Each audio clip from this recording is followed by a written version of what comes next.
नमस्कार, मैं रचना शर्मा। चढ़ती कला टाइम टीवी देख रहे सभी दर्शकों का स्वागत करती हूं। आप देख रहे हैं हिंदी के समाचार। समाचारों की शुरुआत से पहले एक नजर आज की मुख्य सुर्खियों पर।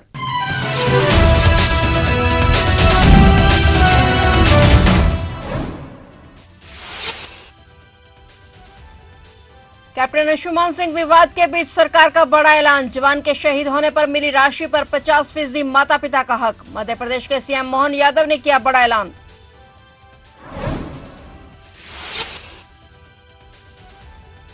शंभू बॉर्डर न खोले जाने पर हाईकोर्ट सख्त। हाईकोर्ट ने भेजा सरकार को नोटिस। हाईकोर्ट शुरू करेगी अवमानना की कार्रवाई।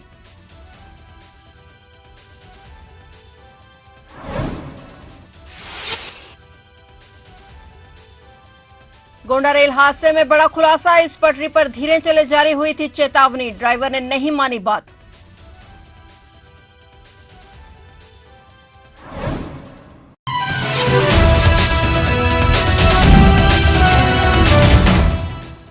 और अब समाचार विस्तार से।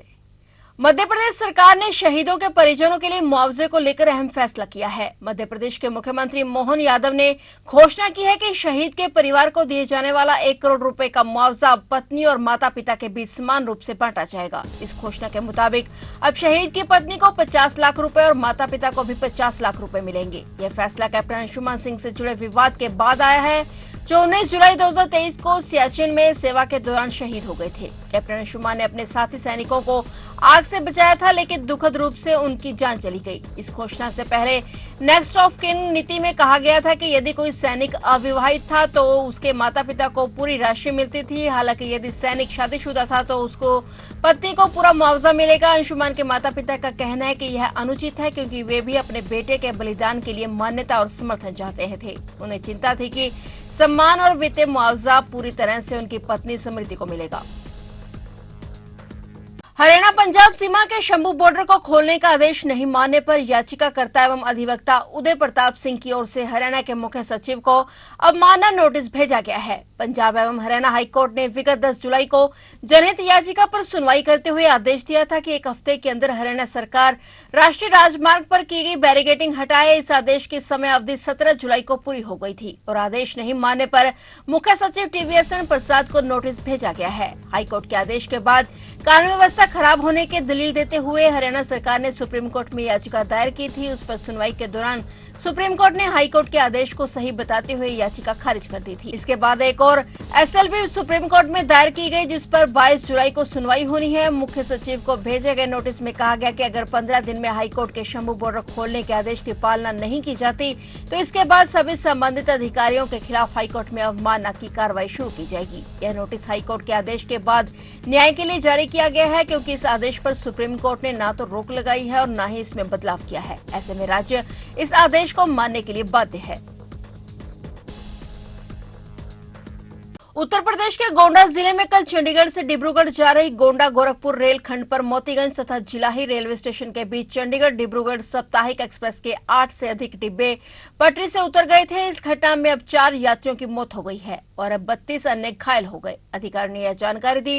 रेलवे के मुताबिक जिस ट्रैक पर हादसा हुआ है उसका 1 दिन पहले ही मुरम्मत का काम पूरा हुआ था। इस वजह से इस ट्रैक पर चलने वाली सभी ट्रेनों को कॉशन नोटिस जारी किया गया था, जिसमें धीमी रफ्तार से गुजरने को कहा गया था, लेकिन इस मामले में लापरवाही बरती गई। विभाग ने लापरवाही की जांच के आदेश देने के साथ ही मृतकों के परिवारों को 10 लाख रुपए का मुआवजा देने की बात कही। वहीं जो गंभीर रूप से घायल हैं उन्हें 2.5 लाख रुपए दिए जाएंगे। साथ ही जो यात्री सामान्य रूप से घायल हैं उन्हें 50,000 रुपए मुआवजे के तौर पर दिए जाएंगे। नीट पेपर लीक मामले की जांच अब झारखंड के रांची तक पहुंच चुकी है। नीट पेपर लीक मामले में सीबीआई की टीम ने रांची के रिम्स के फर्स्ट ईयर की एक छात्रा को हिरासत में लिया है। मेडिकल छात्रा को हिरासत में लेकर सीबीआई की टीम पूछताछ कर रही है। सीबीआई टीम को शक है कि परीक्षा माफियाओं ने इन लोगों से पेपर सोल्व करवाया था और इसके बाद अभ्यर्थियों को रटने के लिए दिया गया था। बताया जा रहा है कि छात्रा एमबीबीएस 2023 बैच की स्टूडेंट है और वहीं सीबीआई टीम झारखंड में अन्य स्टूडेंट्स की भी तलाश कर रही है। सूत्रों के मुताबिक सीबीआई को शक है कि बिहार झारखंड के कुल 10 मेडिकल छात्रों से पेपर सॉल्व करवाया गया था। दरअसल नीट पेपर लीक मामले की जांच कर रही सीबीआई की टीम को ये जानकारी मिली थी कि रांची के रिम्स की फर्स्ट ईयर की छात्रा सोल्वर गैंग में शामिल है। एआरओ पेपर लीक प्रकरण की विवेचना में जुटी उत्तर प्रदेश पुलिस की स्पेशल टास्क फोर्स ने एक बार फिर बड़ी कार्रवाई की है। एसटीएफ ने मामले में सभी 16 आरोपियों के खिलाफ चार्जशीट दाखिल कर दी है। इनमें मास्टरमाइंड राजीव नयन मिश्रा और उसके मुख्य सहयोगी सुभाष प्रकाश का नाम भी शामिल है। यह चार्जशीट 25 पन्नों की है। फिलहाल यह पहली चार्जशीट दाखिल की गई है और विवेचना आगे भी जारी रहेगी। जिन 16 आरोपियों के खिलाफ चार्जशीट दाखिल की गई है उनमें 15 जेल में हैं, जबकि एक आरोपी सौरभ शुक्ला को जमानत मिल चुकी है। गौरतलब है कि सिविल लाइंस थाने में 2 मार्च को उत्तर प्रदेश लोक सेवा आयोग के सचिव अशोक कुमार की ओर से इस प्रकरण की एफआईआर दर्ज की गई थी। बाद में मामले की विवेचना एसटीएफ को सौंप दी गई थी। अमेरिका में होने वाले नवंबर में राष्ट्रपति पद के चुनाव में जो बाइडेन पीछे हटते हुए नजर आ रहे हैं। सूत्रों के हवाले से बताया गया है कि अमेरिकी राष्ट्रपति जो बाइडेन राष्ट्रपति पद की दौड़ से बाहर हो सकते हैं। सूत्रों के अनुसार राष्ट्रपति जो बाइडेन डेमोक्रेटिक उम्मीदवार के रूप में पद छोड़ने पर सहमत हो गए हैं। वह उपराष्ट्रपति कमला हैरिस को अपने उत्तराधिकारी के रूप में समर्थन नहीं देंगे। हो सकता है कि वह एक ओपन प्रक्रिया का समर्थन करेंगे जिसमें कुछ अन्य उम्मीदवारों के लिए रास्ता खुला होगा। हालांकि कई मीडिया रिपोर्ट में डेमोक्रेटिक उम्मीदवार उपराष्ट्रपति कमला हैरिस को चुना जा सकता है, ऐसी खबरें चल रही हैं।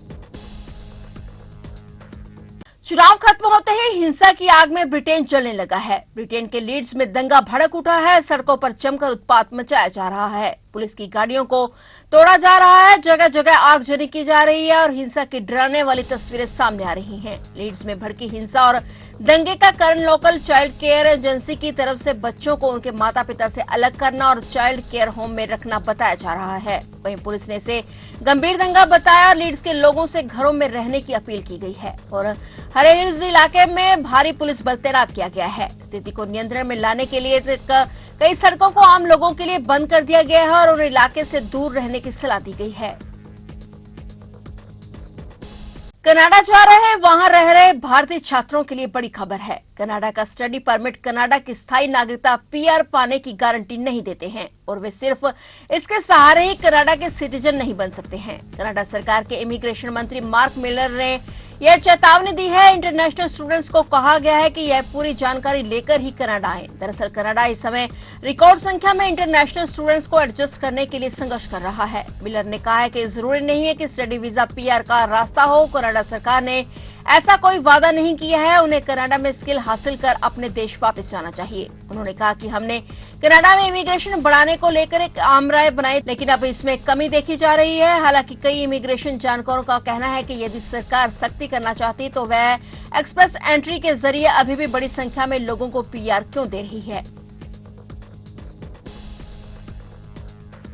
मुख्यमंत्री पुष्कर सिंह धामी की अध्यक्षता में हुई कैबिनेट बैठक में कई अहम प्रस्तावों पर मुहर लगी है। मुख्यमंत्री पुष्कर सिंह धामी की अध्यक्षता में कैबिनेट बैठक में ये फैसला लिया गया कि यदि किसी भी संस्था ने बद्रीनाथ केदारनाथ धाम के नाम से कोई ट्रस्ट बनाया तो इसके लिए सरकार कड़े विधिक प्रावधान लागू करेगी। केवल यही नहीं, इन धामों के नाम का उपयोग करने पर भी कठोर नियम बनाया जाएगा। बता दें कि दिल्ली में केदारनाथ मंदिर बनाने को लेकर हुए विवाद के चलते धामी सरकार ने ये निर्णय लिया है। इसके अलावा कैबिनेट बैठक में औद्योगिक विकास विभाग के लिए, स्वास्थ्य विभाग के लिए और प्रशिक्षण विभाग के लिए भी कई अहम फैसले लिए गए। फिलहाल हिंदी के समाचारों में इतना ही और नए समाचारों के साथ फिर से हाजिर होंगे। तब तक के लिए देखते रहिए चढ़ती कला टाइम टीवी और अब मुझे दीजिए इजाजत। धन्यवाद।